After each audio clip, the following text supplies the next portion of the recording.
ओम शांति। प्रातः क्लास चल रहा था 21/11/68 दूसरे पेज का आदि बात चल रही थी। एक ईश्वर में ही ज्ञान है, बाकी सब में अज्ञान है।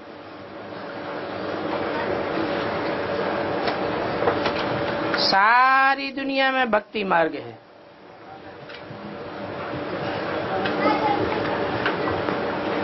जिस कारण भारत का ये हाल हुआ है, भक्ति करते करते कितनी दुर्गति हो गई है। इस समय भारत आयरन एज दुर्गति में है। गोल्डन एज में थे, फिर 84 जन्म लेते लेते आयरन एज बन पड़े।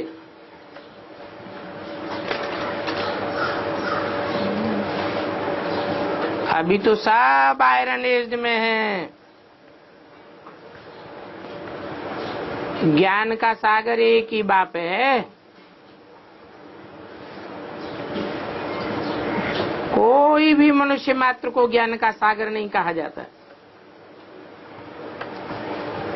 देवताओं को भी नहीं कहा जाता। देवताओं में ज्ञान तो होता ही नहीं है। सिर्फ तो ब्राह्मण हो, उनमें भी जो प्रजापिता ब्रह्मा के मुखवंशावली हो, उनको ये ज्ञान है।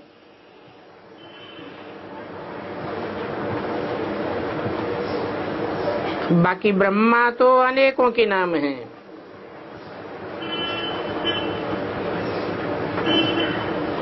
तुमको भी ज्ञान सागर बाप द्वारा अभी ज्ञान मिला है, और बाप आते ही हैं पुरुषोत्तम संगम युग पर।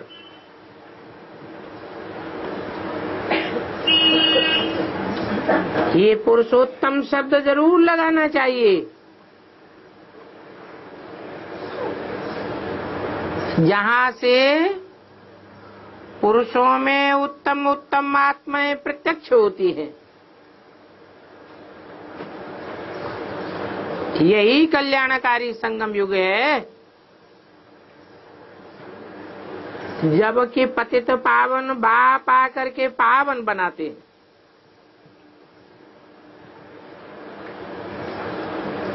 सिर्फ ज्ञान सुनाने की बात नहीं है। ऐसे नहीं ज्ञान सुनाकर चले जाते हैं, फिर पावन अपने आप बनते रहते हैं। नहीं, बाप को आकर के पावन बनाना पड़े। भक्त लोग फिर कह देते हैं गंगा ही पतित पावनी है। अभी गंगा जी का पानी तो बहुत पीते हैं, परंतु पावन कहाँ बनते हैं? पानी तो जहां तहां होता ही है। कुरुक्षेत्र में जाओ, नासिक में जाओ, वहां तो नदी भी नहीं है। जहां जहां खड़ा हुआ पानी देखेंगे, समझेंगे यही पतित पावन है। ये है ही पतित दुनिया।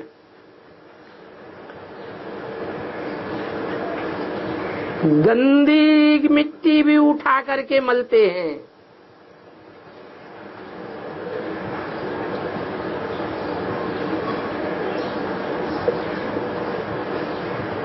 चिपकने वाली मिट्टी होती है। मिट्टी देह अभिमान को कहा जाता है।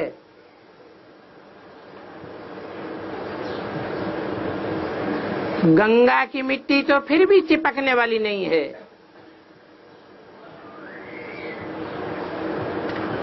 बाप कहते हैं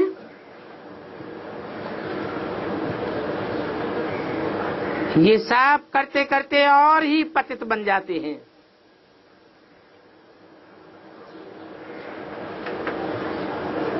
भक्ति करते करते भक्ति मार्ग में कितने व्यभिचारी बन पड़े हैं।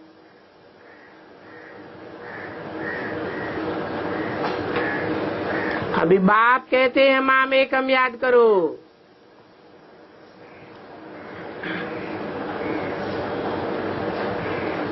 याद तो उसी की आती है जिसके साथ संबंध हुआ हो, संपर्क हुआ हो, संसर्ग हुआ हो, जिसे आंखों से देखा हो। याद तो आती है ना।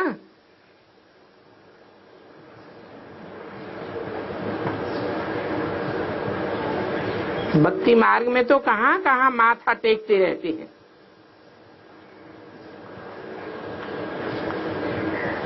अब शिव बाबा को तो अपना शरीर है नहीं, और शिव बाबा कोई को माथा टेकने भी नहीं देते हैं।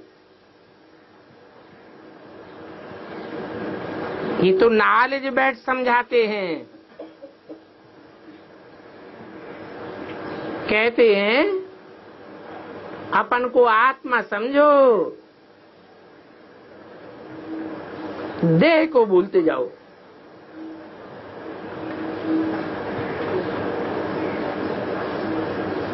ब्राह्मण बनने के बाद भी जो अपन को देह समझते हैं वो मेहतर हैं। देह अभिमानी मनुष्यों को अछूत और देह ही अभिमानी देवताओं को स्वच्छ कहा जाता है। तो वो है मलेच्छ और वो है स्वच्छ। ये लक्ष्मी नारायण देखो कितने स्वच्छ हैं। सभी इनके आगे जाकर के माथा झुकाते हैं।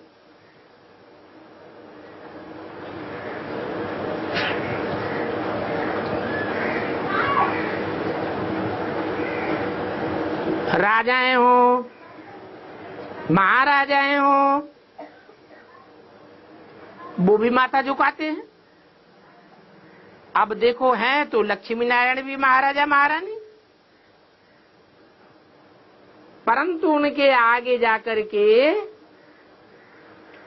पतित महाराजाएं महारानी भी यहाँ माथा झुकाते हैं। तो इनको कहेंगे महाराजा श्री नारायण और महारानी श्री लक्ष्मी। उनको कहेंगे महाराजा बीकानेर। तो महाराजाएं और राजाएं भी दो होते हैं। सतयुग में महाराजा महारानी को पावन महाराजा महारानी कहा जाता है।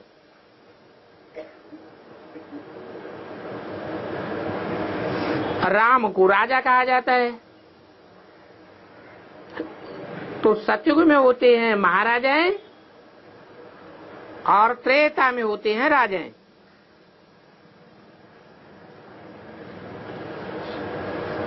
ये लक्ष्मी नारायण महाराजा महारानी दोनों पावन,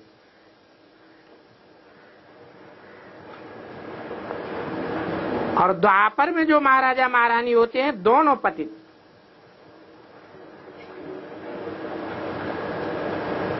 तो बाप समझाते हैं मैं तुमको राजाओं का राजा अर्थात पतित राजाओं से भी ऊंच पावन महाराजा महारानी बनाता हूं।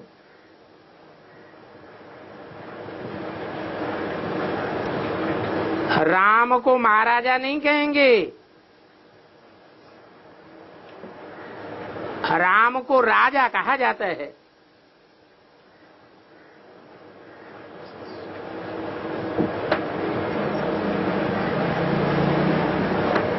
इन लक्ष्मी नारायण को राजा रानी का टाइटल नहीं देंगे, महाराजा नारायण और महारानी लक्ष्मी कहेंगे। राम राजा कहते हैं, और फिर सिंगल ताज वाले को पतित, डबल सिर ताज देवताओं को माथा टेकते हैं, क्योंकि विकार में जाने से पतित बनते हैं। कितने पतित बन जाते हैं कि सर्प सर्पिणी जैसे बन पड़ते हैं। शंकराचार्य तो कहते हैं सिर्फ हम माताएं ही नरक का द्वार हैं, और ये शिवाचार्य कहते हैं माताएं तो स्वर्ग का द्वार हैं। स्वर्ग का द्वार है, इसीलिए तो भक्ति मार्ग में वंदे मातरम गाया जाता है।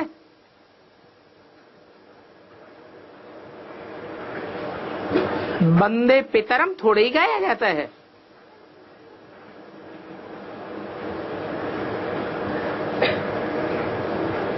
वंदे पितरम तो सिर्फ शंकर पार्वती को गाया जाता है, बाकी तो कोई को नहीं गाया जाता।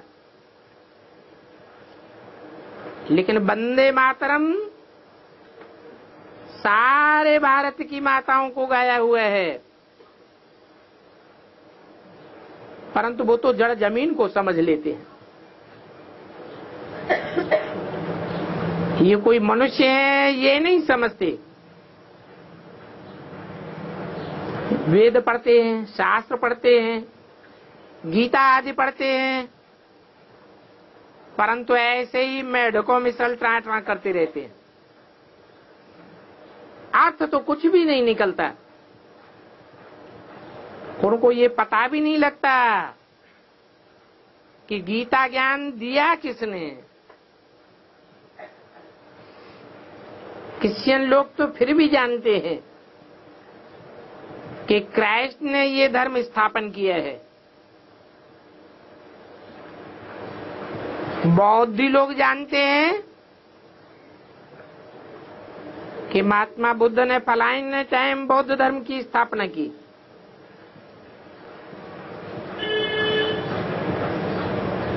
इब्राहिम कब आया ये भी उनको मालूम है। तो देखो, ये विदेशी और विधर्मी भारत से फिर भी सेंसिबल है। ये भारतवासी तो बिल्कुल ही नॉनसेंस बन पड़े। उनको ये पता भी नहीं है कि हमारे धर्म का असली नाम क्या है। नकली नाम हिंदू उठाई लिया है।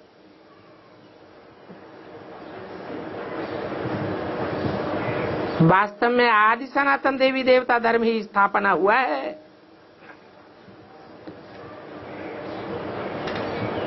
हिंदू धर्म तो कोई ने स्थापन किया ही नहीं, और आदि सनातन देवी देवता धर्म किसने स्थापन किया ये भी मनुष्यों को पता नहीं है।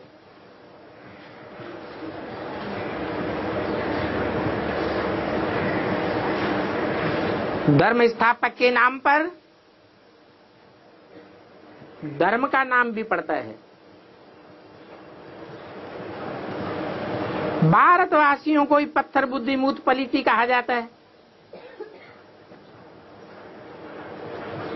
जो ऊंचे थे फिर नीचे नीच बन पड़े।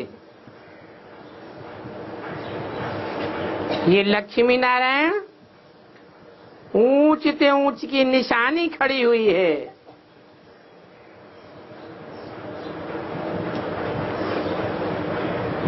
इनकी ग्लानि करते हुए कब कोई ने नहीं सुना होगा। शास्त्रों में भी इनकी कोई ग्लानि नहीं है।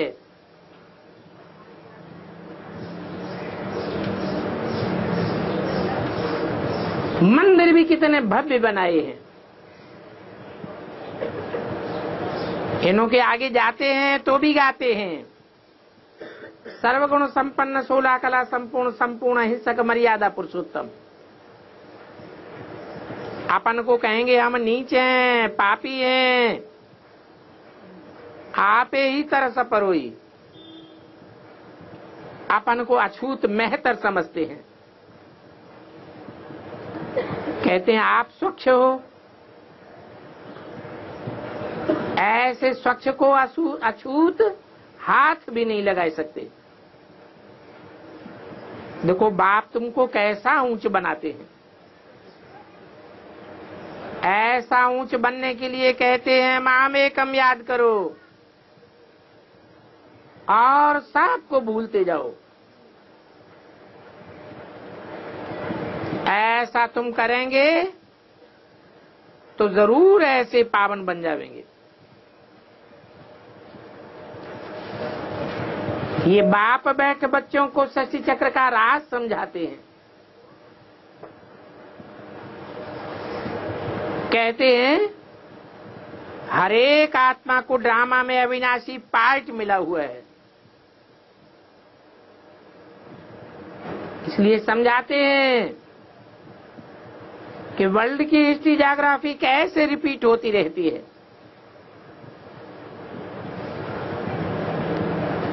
सत्युग के बाद त्रेता द्वापर कलयुग कैसे आता है, फिर सत्युग में जो देवी देवताएं थे वही आवेंगे, बाद में फिर वही चंद्रवंशी होंगे। तो 500 करोड़ आत्माएं हैं। नंबरवार सभी एक्टर्स रंगमंच पर आते रहते हैं और हर एक एक्टर को अपना अविनाशी पार्ट मिला हुआ है। इसको कहा जाता है बना बनाया अविनाशी ड्रामा। इस समय तो रावण राज्य है, रावण संप्रदाय है। सतयुग में भारत दैवी संप्रदाय था। अभी आसुरी संप्रदाय बना है, क्योंकि मूत पलीती है, बिख खाते रहते हैं। तो बिख खाने वालों को कहा जाता है आसुरी संप्रदाय।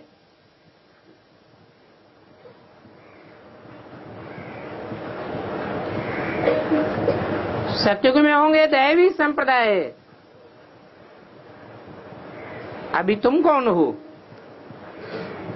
है ईश्वरीय संप्रदाय, ब्राह्मण संप्रदाय।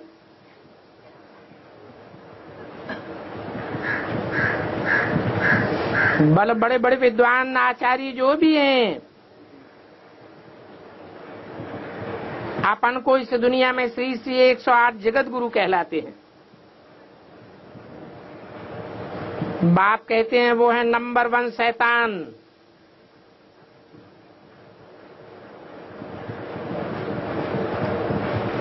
कोई सोचता भी नहीं, कोई कहता भी नहीं कि जगत तो एक है, एक जगत में जगत गुरु तो एक ही होगा ना। अनेकानेक जगत गुरु कहां से आ गए?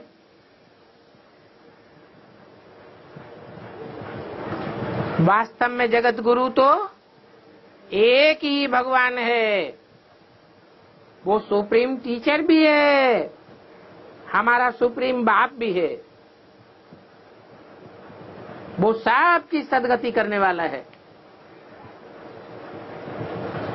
बाकी तो वो गुरु लोग बजाय सदगति करने के और ही दुनिया को डुबो कर गए हैं और अभी भी डुबोते रहते हैं। 21/11/68 की वाणी का 3रा पेज। डुबोते जाते हैं, मनुष्य मात्र को धोखा देते जाते हैं। कितना धोखा देते हैं। अभी बाप कहते हैं ऐसे गुरुओं को छोड़ो जिन्होंने तुम्हारी दुर्गति की है। ये शास्त्रों का ज्ञान है ही भक्ति मार्ग का ज्ञान। इन शास्त्र आदि को पढ़ने से मेरे को कोई भी प्राप्त नहीं होते हैं। गीता में बाप ने कहा है ये जो भी साधु संत आदि हैं मैं इन सभी का उद्धार करता हूं।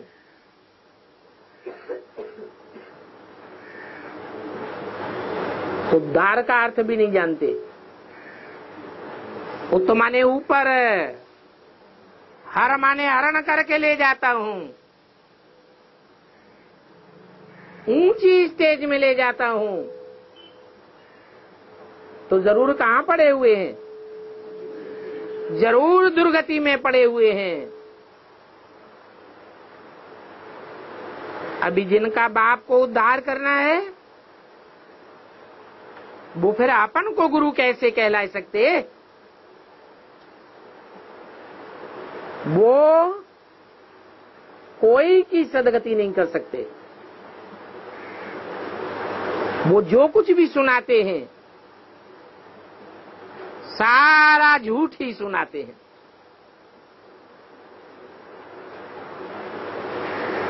भगवान तो एक ही है जो कभी भी पुनर्जन्म में नहीं आता है।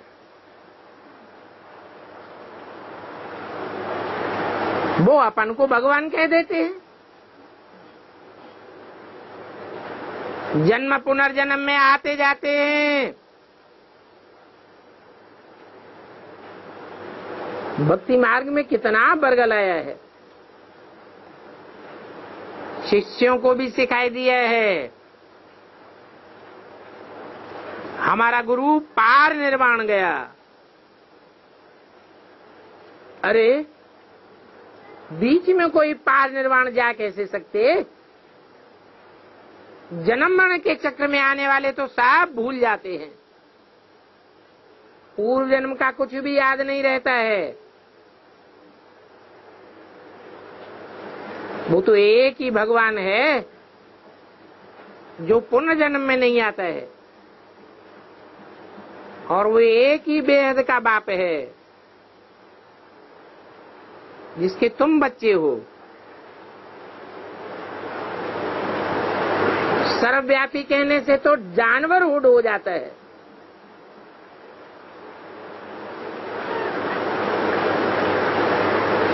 उनको ब्रदरहुड थोड़ा ही कहेंगे।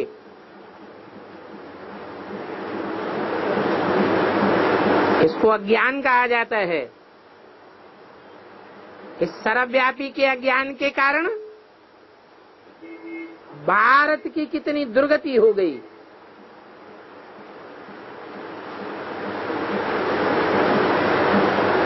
सर्व में बुद्धि को भटकाएंगे तो दुर्गति ही होगी ना। ये भी ड्रामा का खेल है।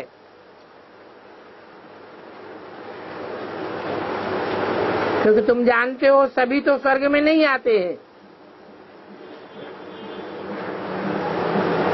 आधा कल्प देवी देवताओं का राज्य है, फिर आधा कल्प है वैश्यवंशी शूद्रवंशियों का राज्य।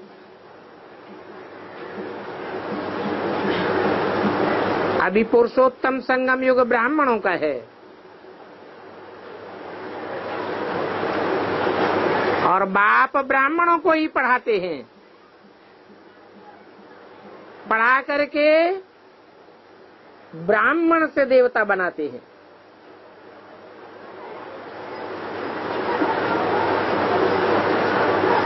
तो शूद्रों को ब्राह्मण कौन बनाता है? ब्रह्मा द्वारा शूद्रों को ब्राह्मण बनाया जाता है।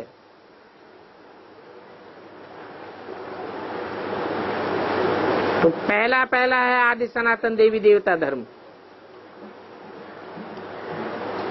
जो अभी तक चला चला आ रहा है, परंतु विकारी होने के कारण अपन को कोई भी देवी देवता नहीं कह सकते। अपन को हिंदू कहलाते हैं तो पतित। देवताएं पावन होते हैं, तो देखो हिंदू में और देवताओं में कितना फर्क हो जाता है। अभी यहाँ तुम आए हो बेहद के बाप से बेहद का वर्षा लेने के लिए। वो बाप भी है, टीचर भी है, गुरु भी है। सारी दुनिया में कोई भी मनुष्य मात्र अपन को ऐसे नहीं कह सकता कि मैं तुम्हारा बाप भी हूँ, टीचर भी हूँ और सदगुरु भी हूँ। ये वेद का ज्ञान बाप ही आकर के सुनाते हैं। कोई ज्ञान का सागर है, ज्ञान भी सुनाते हैं, फिर साथ में भी ले जाते हैं।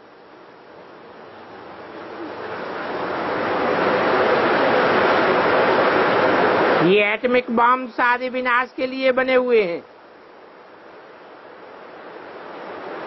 इस विनाश होने से पहले याद की यात्रा से तुम्हें पावन बनना है। बाकी दुनिया में तो कोई भी बाप को नहीं जानते हैं,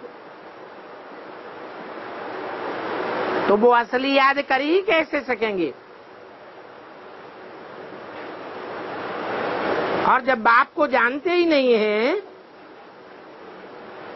तो फिर ढूंढेंगे कैसे। बाप कोई सर्वव्यापी तो है नहीं।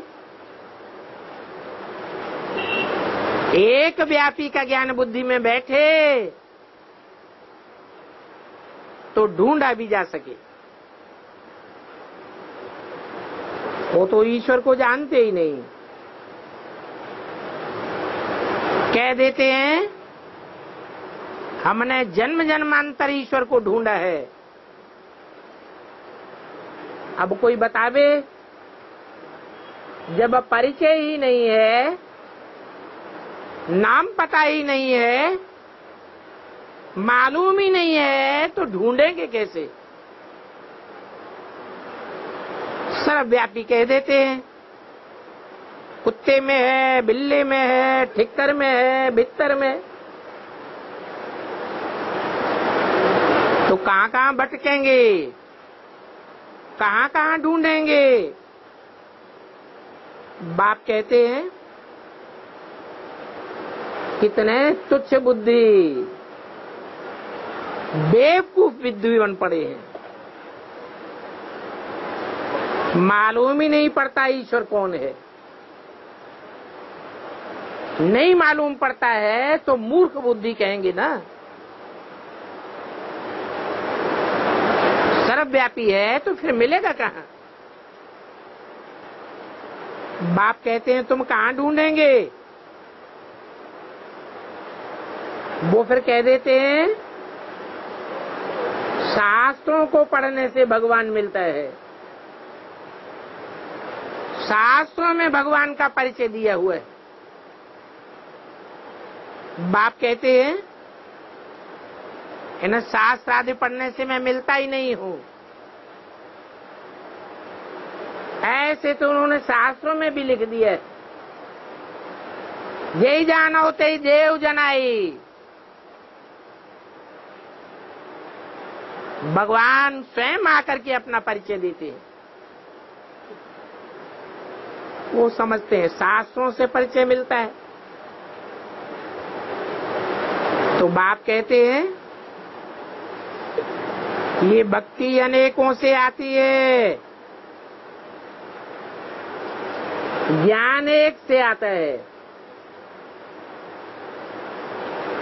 इसलिए रावण को अनेक सिर दे दिए हैं। ये भक्ति अज्ञान मार्ग है। गैन भी है विनाश काले, विपरीत बुद्धि विनश्यते। किससे विपरीत बुद्धि? एक बाप से विपरीत बुद्धि। तुम कहेंगे शिव बाबा से विपरीत बुद्धि। जो कह देते हैं कुत्ते बिल्ले ठिक्कर भित्तर सब में है। अभी तुम बच्चों की है विनाशकाली प्रीति बुद्धि। तुम्हारी एक के साथ प्रीति बुद्धि है, क्योंकि तुम एक बाप को अच्छी तरह जान गए हो। तुम सच के आदि मध्यंत को भी जानते हो। बाप खुद आकर के अपने साथ तुम्हारी प्रीति जोड़ते हैं। शिव बाबा इस रथ में आकर कहते हैं मुझे याद करो तो तुम पावन बन जाओगे। जितना प्रीति बुद्धि बनेंगे उतना ही याद करेंगे। और प्रीति भी अव्यभिचारी होनी चाहिए। ये ज्ञान एक ही बाप दे सकते हैं। वो भक्ति रूपी अज्ञान तो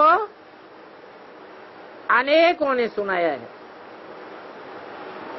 अनेकों ने बैठ करके शास्त्र लिखे हैं।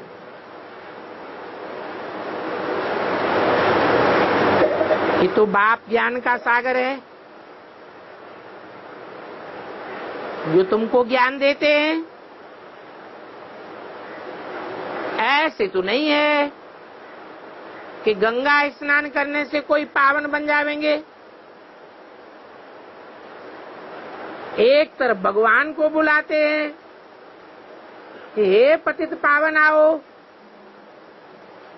और दूसरी तरफ गंगा को पतित पावनी कह देते। अब बताओ वास्तव में पतित पावन कौन है? अभी तुम बच्चे तो समझदार बने हो, तो समझते हो कि पानी कैसे पतितों को पावन बनावेगा। ये तो महान मूर्खता की बात हो गई। पानी का मंथन कैसे करेंगे? शास्त्रों में भी सागर का मंथन दिखाया है, परंतु वो सागर को भी पानी का सागर समझ लेते हैं।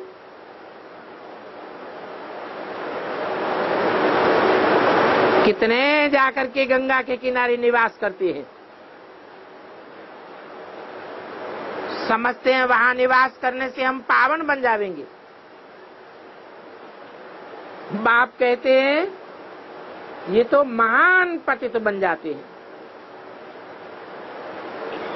कितने मूर्ख बन पड़े हैं। हर रावण को गधे का सिर देते हैं ना।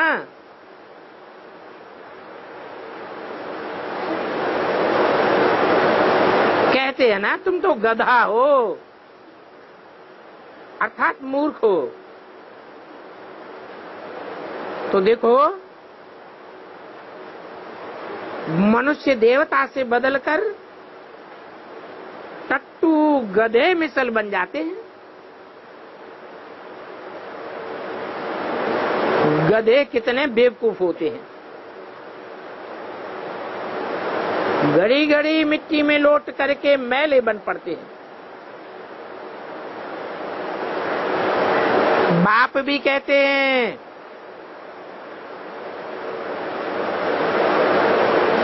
तुम खबरदार रहना, इन टट्टुओं में सल मिट्टी में लौट कर कहीं मैले नहीं बन जाना। इससे खबरदार रहना है?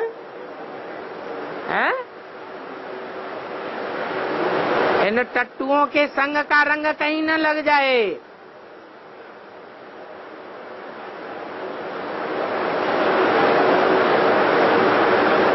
पहले पहले किसको लगता है ये संग?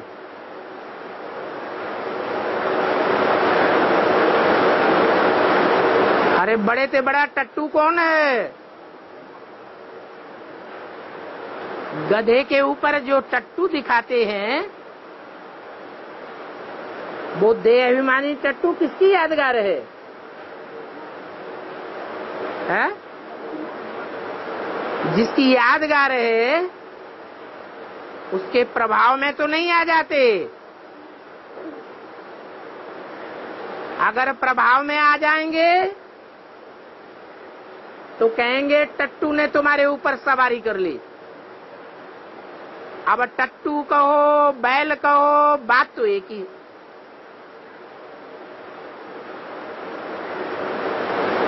बाप कहते हैं तुम जब हाई जंप लगावेंगे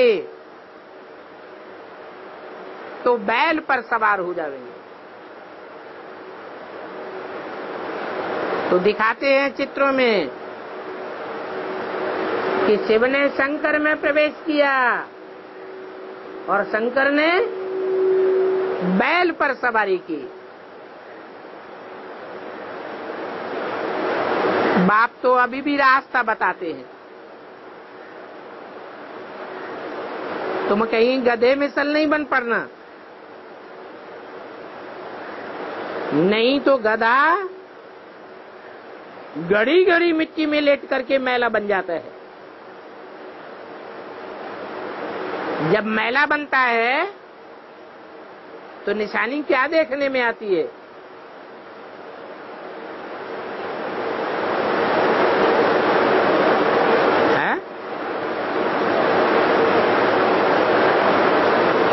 अरे मिट्टी में सना हुआ देखने में आवेगा या स्वच्छ देखने में आवेगा?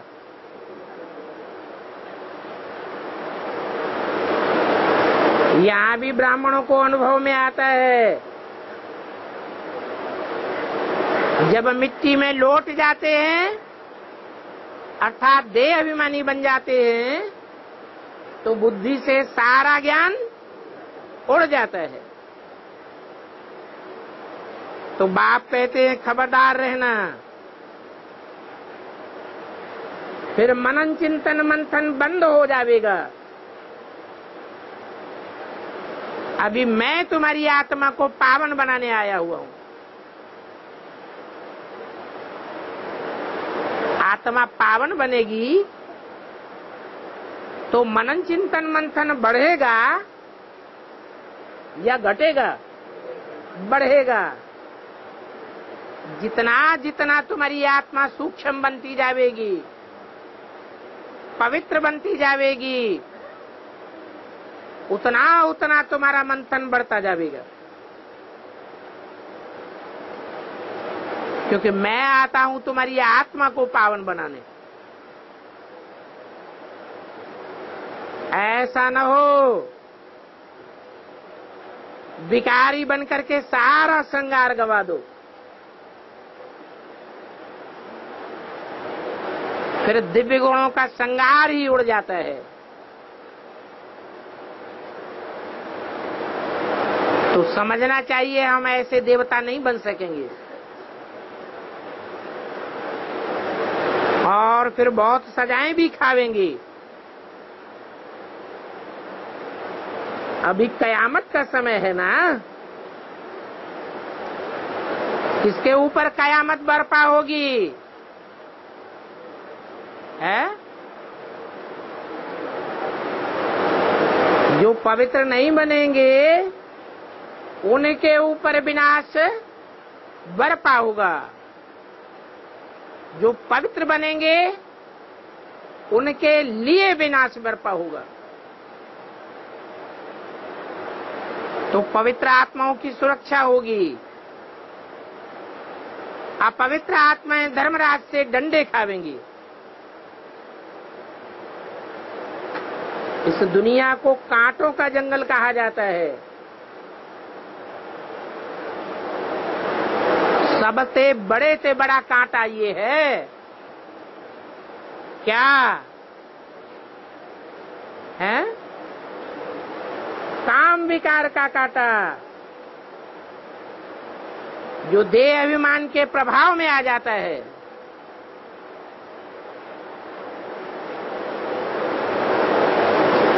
ये काम विकार ही आज मध्यंतर दुख देने वाला है। भगवान वाच, ये काम महाशत्रु है। इस महाशत्रु पर जीत पाने से तुम क्या बन जावेंगे? जगत जीत बन जावेंगे। अभी देखो विनाश सामने खड़ा है। विनाश होने से पहले तुमको पवित्र बनना है और प्रतिज्ञा करनी है,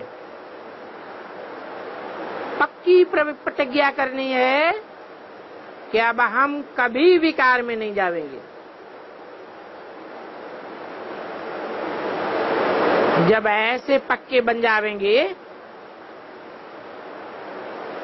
तो फिर वहां तो तुम निर्विकारी होकर रहते हो।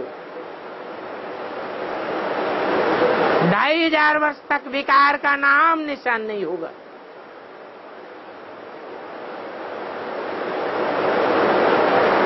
वहां 2500 वर्ष तक विकार नहीं होगा।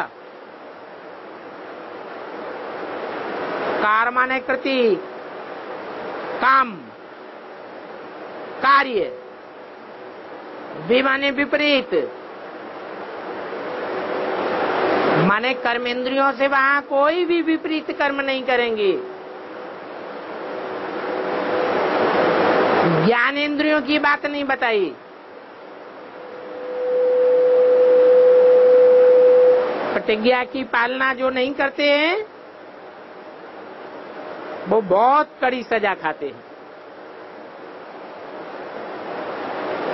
उनके लिए ट्रिब्यूनल बैठेगी,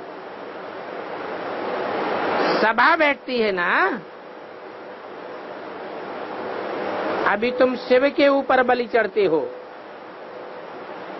ज्ञान के आधार से। वो भक्ति तो अज्ञान है। उस भक्ति मार्ग में तो अंधे कुएं में कूदते हैं, काशी करवट खाते हैं,